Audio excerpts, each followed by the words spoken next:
लाडू साहब और खाली जी आए थे, जा रहे हैं ऊपर। ठीक है, रात में होगी तो फिर कैसे रोक करेंगे। लाल हो रही है, पूरे घूमने से फुर्सत नहीं मिल रही है। आ गए ट्यूशन पढ़ने के लिए। यहाँ पे अभी इनके टीचर आए नहीं है, तो मार्केट से आ रहा हूँ दोस्तों। ये ले लाया हूँ एक दर्जन। और फिलहाल तो अमन आ गया भैया स्कूल से। Hello guys, welcome to my new blog. Harish कपड़ाम ब्लॉग में आपका स्वागत है। और कैसे हैं? आई होप आप बढ़िया होंगे। भगवान से प्रार्थना करता हूँ आप स्वस्थ रहें, मस्त रहें और व्यस्त रहें। तो दोस्तों, आज तारीख है 8 और दिन है वीरवार, और मैं बिगर नहाए धोए आपके सामने, क्योंकि नहाना मना है। तो फिलहाल आज के ब्लॉग की शुरुआत मैं आज अपने घर से कर रहा हूँ, और मॉर्निंग का 9:30 हो रहा है। तो आज के ब्लॉग में सिर्फ यही है, अभी से वेट करिए और भोजन की तैयारी, हल्का हल्का भोजन करना। और उसके बाद में सैटरडे को अभी क्या है कि आँख में लाली है, और जिसमें ऑपरेशन हुआ वहाँ दर्द भी बहुत है। और फिलहाल इसकी रुई के निचोड़ कर इसकी सिकाई कर रहा हूँ आँख की, ताकि उसकी जो आँख का ग्राउंड जो लाल हो गया है उसके अंदर में लाली थोड़ी ख़त्म हो जाए। तो दर्द बहुत है, और जब से आया हूँ घर के अंदर ही मैं ही 4 दीवारी में रह रहा हूँ, और धूप में जाने की सोच रहा हूँ कि ठंड बहुत लग रही है। धूप में जाके सिकाई विकाई हो गया, और 5-6 दिन से नहाया भी नहीं हूँ। तो सोच रहा हूँ आज गर्दन से इधर इधर का नहाएंगे, और देखते हैं कब तक। आज दूसरा दिन है मेरा, ऑपरेशन हुआ है। मंगलवार को ऑपरेशन हुआ था, तो 2 दिन, आज दूसरा दिन है। तो ज़्यादा ना बात करते हुए थोड़ा सा भोजन करते हैं। तो आज का भोजन करते हैं भैया। चाय है, और मेथी के परांठे हैं, और मक्खन है। ये आप ही भोजन ग्रहण करिए। तो फिलहाल तो दोस्तों, भोजन करने के बाद में थोड़ा आराम कर रहा हूँ, और न्यूज़ में डिबेट चल रही है कि कौन सबसे आगे चल रहा है यूपी के अंदर में, आज तक वाले डिबेट का। और पता क्या बोल रहे हैं? कह रहे हैं कि 52% वोट शेयर बीजेपी के पास चला गया, बाकी अन्य पार्टियों के पास में किसी पे 18, किसी पे 5, किसी पे 8, और इस तरह से चला गया। क्योंकि ये तो राजनीति कर रहे हैं सिर्फ उस तरह की, सिर्फ गोदी मीडिया बनकर ही, मतलब उनकी बात कर रहे हैं। जो सत्ता पक्ष है उन्हीं की बात वो बोल रहे हैं। इनको मालूम है अगर उनकी बात नहीं करेंगे तो ये सत्ता से बाहर हो जाएंगे, और जो इनका थोड़ा बहुत टीवी चल रहा है ये भी बंद हो जाएगा देखने के लिए। तो इस तरह से चापलूसी अब आजकल गोदी मीडिया कर रहा है, और ये सोशल मीडिया के माध्यम से अन्य प्रकारों से आप देख ही रहे हैं कि क्या सिचुएशन होने वाली है आने वाले दिनों में, जब पीएम लोकसभा का चुनाव होने वाला है। फरवरी के अंदर में शायद आचार संहिता लग जाएगी, तो तब देखेंगे हम भी अभी क्या होता है। अभी इंडिया गठबंधन क्या इस पर रणनीति बनाता है, और जो पक्षधर एनडीए की सरकार है ये अपने आप को बहुत बड़बोलापन बता रही है कि 400 सीटों के पार हो जाएगी। वो तो जनता बताएगी कि 400 होगी या 400 से ऊपर होने वाली है। ये भी देखने वाला विषय होगा। आज तो ये डिबेट हो रही है, तो मैं देखूंगा इसका निष्कर्ष क्या निकल रहा है, और कितनी सीटें यूपी के अंदर में ये एनडीए यानी कि बीजेपी को देने वाली है, और कितना ये कांग्रेस को देने वाले हैं। तो ये भी आज बैठे बैठे डिबेट आज आपके साथ में करेंगे हम भी अपने ब्लॉग के द्वारा। देख रहे हो भैया, गोदी मीडिया का बीजेपी को 70 दे रही है, अपना दल को 2 दे रही है, और सपा को 7, और कांग्रेस को 1 सीट रायबरेली वाली है। वो दे रही है जाने की अपेठी भी, फिर दोबारा से ये स्मृति ईरानी को ही दे रहे हैं। इनका सर्वे है, ये गोदी मीडिया का सर्वे है जो इस तरह से दिखा रहे हैं। अगर इतनी ही जीत इनकी अगर मुकर्रर हो गई है तो फिर ये क्यों जयंत चौधरी को अपने पाले में ला रहे हैं। तो फिर तो आप जब जीत ही रहे हैं तो फिर उसके बाद में किसी को अपने पाले में लाने की ज़रूरत नहीं है। सबको आपको इतना कॉन्फिडेंस हो गया है तो फिर आप अपने आप से लड़िए और आप जीतिए 70 सीटें। जब जैसा कि ये आज तक वाले गोदी मीडिया की तरह बातें कर रहे हैं और फिर सर्वे में भी ये बता रहे, फिर तो आपको चुनाव प्रचार करने की भी कोई ज़रूरत नहीं है। घर बैठे ही आप 70 सीटें लेके आ रहे हैं। तो ये तो है इनकी मन बुद्धि जो इस तरह से चापलूसी सरकार की कर रही है। आज से पहले कभी भी मीडिया ने कभी सरकार की चापलूसी नहीं करी थी। विपक्ष हमेशा ही की भी बात रखनी चाहिए, मगर विपक्ष की बात न रखते हुए ये जो सत्ता पक्ष के में जो लोग हैं उनकी चापलूसी कर करके आज मीडिया भी इतना बेईमान हो चुका है कि मीडिया देखना भी बेकारी की बात हो गई है। तो ये तो इन्होंने अभी यूपी का सर्वे दिखाया, तो हम अपना भी सर्वे बता रहे। कुछ नहीं है, सिलेंडर 400 से लेकर जब सरकार ये छोड़ के गई थी कांग्रेस, और आज इन्होंने 1200 का सिलेंडर कर दिया है। मगर अंधभक्त कहेंगे कि इसमें भी मज़ा आ रहा है लेने के लिए। तो ये तो मैं आपको बता रहा हूँ कि इस तरह से कई चीज़ें, बेरोज़गार लोग हैं जो 50% से ज़्यादा यूथ इसके अंदर में नौकरी पाने की होड़ में लगा हुआ। मुझे एक भी नौकरी उसे नहीं मिल रही है, बल्कि अमित शाह जी ने और देश के प्रधानमंत्री कह रहे हैं पकोड़े बेचो, पकोड़े तलो युवाओं और अपना रोज़गार करो। तो इस तरह का तो इनका बोलने का तरीका है। तो कभी भी इन्होंने पब्लिक डिबेट नहीं करी है। और उसके ऊपर में भी इन्होंने राज्यसभा के अंदर में जो अभिभाषण दिया है तो उसके अंदर में भी इन्होंने क्या कहा है कि नेहरू जो चले गए हैं, मरने वालों को भी थोड़ा सा मतलब चाचा नेहरू कहा जाता था उनको, मगर उनके लिए भी इन्होंने इतना अंट संट बोलकर 80 मिनट जो बात करी है, और उसमें भी उन्होंने जो मरे हुए आदमी है उनको कोसने वाला काम किया। तो इसके अंदर में देख सकते हैं कि देश की राजनीति कहाँ जा रही है। खड्डे में इन्होंने बिल्कुल मीडिया वालों ने पूरा चापलूसी कर कर और जनता की बात को दबाने वाला काम पूरा कर दिया है। आजकल आप बता सकते हैं कि इस सत्ता के अंदर में क्या क्या हुआ है। खेल खिलाड़ी रोड पे आ गए हैं, यहाँ तक कि जो आर्मी के जो जवान जो लोग प्रैक्टिस करते हैं साल से, उनकी भी म्याद इन्होंने 5 साल कर दी है।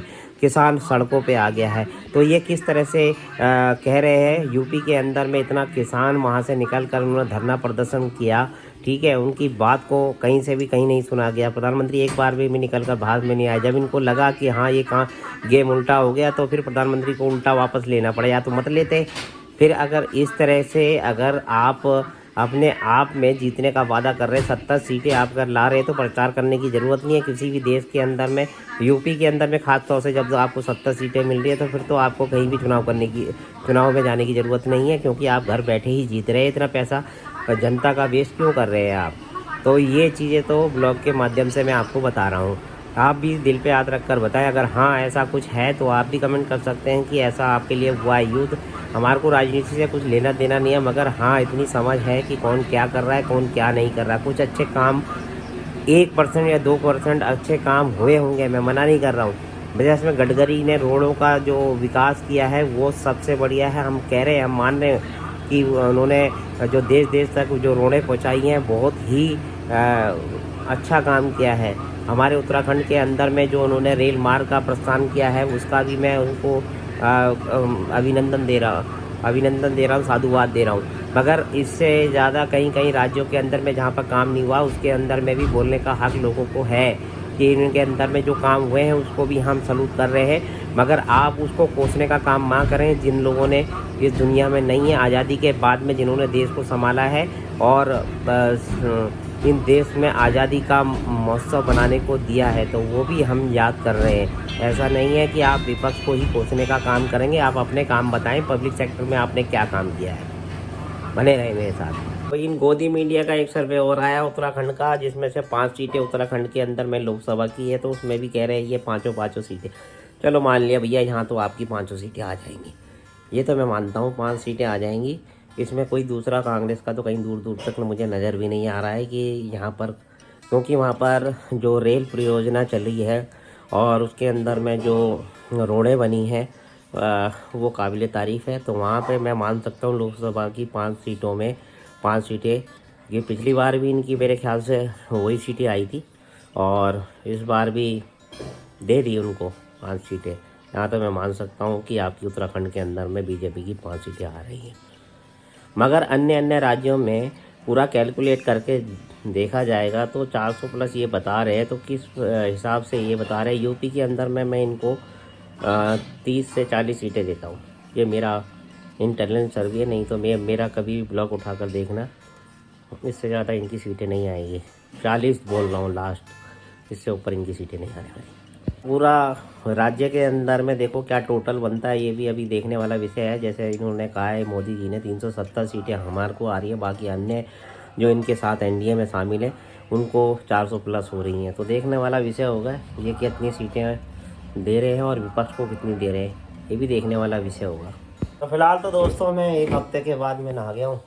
गर्दन से नीचे को थोड़ा सा बाल धोए तो अनकम्फर्टेबल फील हो रहा था, पूरी बदन में खुजली होने लग रही थी। तो फिलहाल आज 1 हफ्ते के बाद में मैं 1 हफ्ते से भी कम समय के अंदर, मतलब 1-2 दिन बाकी रह गए होंगे 1 हफ्ते में, 5-6 दिन बाद मैं आज नहाया हूँ। बॉडी को थोड़ा सा, नहीं तो खुजली हो रही थी बदन में। तो बाहर ज़रा धूप आ रही है, थोड़ा सा ठंड लग रही है, तो वहाँ जाएंगे ज़रा खड़े हो जाते हैं भैया, फिर चलते हैं। धूप में पीछे को मुंह करके बैठा हूँ।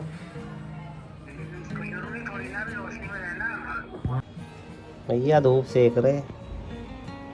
अभी फल मैंने पपीता मैंने काट के खा लिया है। टाइम हो गया भैया, वक्त हो गया है 12 साढ़े 12 बज रहे।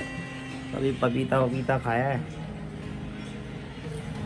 अब भोजन का टाइम होगा दोपहर को 1-8-1.5 घंटे बाद। मार्केट से आ रहा हूँ दोस्तों, केले लाया हूँ 1 दर्जन और अंगूर लाया हूँ थोड़ा सा, ब्रेड और मक्खन, और साथ में पेठा लाया हूँ। मीठा के लिए तो लाता ही है। ये खुराक नहीं होगी तो फिर कैसे ग्रोथ करेगी। तो ये सब फल वल आहार स्वास्थ्य के लिए बढ़िया है, बच्चे भी खा लेंगे, मैं भी खा लूँगा। तो भाई फिलहाल तो 2:30 बजे का वक्त हो चुका है। अब दोपहर का भोजन खाते हैं, दाल भात। और दाल नहीं बनी आज बना है पालक और चावल, तो वही खाएंगे भाई आज। तो फिलहाल आ गया भैया चावल और पालक और देसी घी, मस्त कर करते हैं, मस्त कर दोपहर का भोजन करते हैं। आइए गरमा गरम भोजन का मजा लीजिए। फिलहाल तो अमन आ गया भैया स्कूल से। तू कब आया? आया। खाना खा लिया? नहीं खाया। खा लो। तो गाइस भोजन हो चुका है और अब सोने की तैयारी है। घर के अंदर में साधु साहब आए और साली जी मुझे देखने के लिए। साधु साहब और साली जी आए थे, अब जा रहे हूँ घर। चलेगा तेरे मोर खाई हूँ। तो गाइस शाम का वक्त हो चुका है और चाय पीने का वक्त भी हो चुका है। फिलहाल चॉकलेट आप भी खाइए।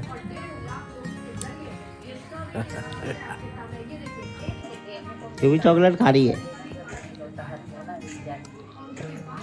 आ गए ट्यूशन पढ़ने के लिए। यहाँ पे अभी इनके टीचर आए नहीं है। कब आएंगे? कब आएंगे? हाँ तो तू कैट बनी हुई है पूरी। चूहा दिखा पहले अपनी शक्ल चूहे वाली, तो चूहे जैसी बात भी कर। हाय हाय चो। तो फिलहाल तो नीचे आ गया हूँ मैं किचन के अंदर में भाई।